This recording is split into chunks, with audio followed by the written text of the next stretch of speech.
Ahojte, hrozne prší, ale my si nekúpime dážnik, lebo šetríme. Sme pri fontáne di Trevi, ktorá je samozrejme obložená a vypustená, klasicky.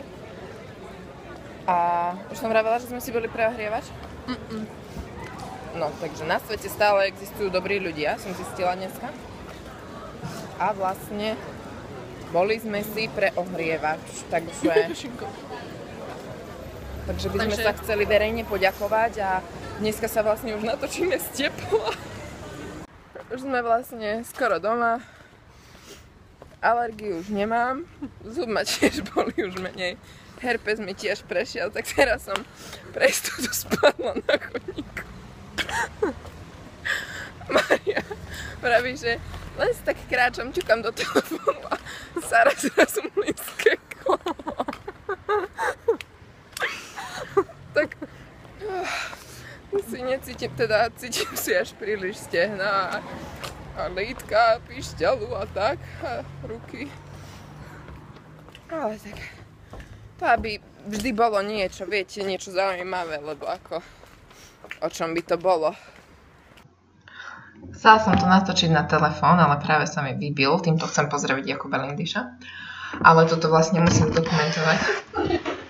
Že Mária pozerá videá o malých srčiatkách a reve pritom, práve si to fúkala. Presne to robí srandu. To je také vážne. Proste bola tá malá srnka a mala zranenú nôžku. Rozumiete? Proste. Zara, prestaň. Tú malú srčiu nôžku má zranenú. Ja to keby si to videla. Keby ste to videli. A ja pripojím potom aj video. Hej, ona pripojí, aby ste sa rozmývali aj vy. Zase vedeli tu, no. Ja som naposledy revala takto, keď som mala asi 6 rokov a pozerala som 101 TikTok. Prestaň. Teraz začala vydávať také divné zvuky. Ježiši, on je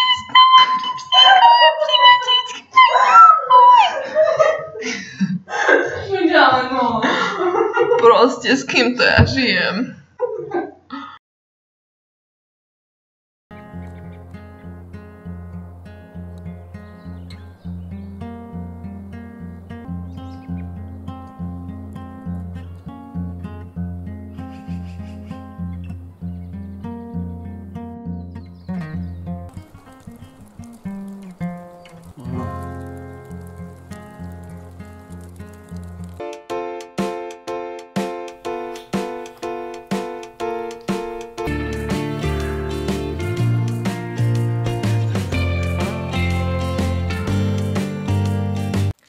Takže, milí diváci, vitajte pri našej relácii s názvom Splň svoju prehratú stávku.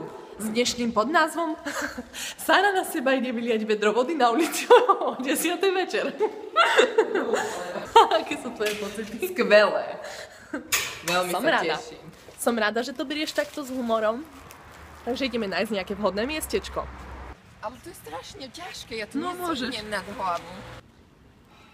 Sara, ideš na to, poďme. Ja to nespravím. No veď rýchlo.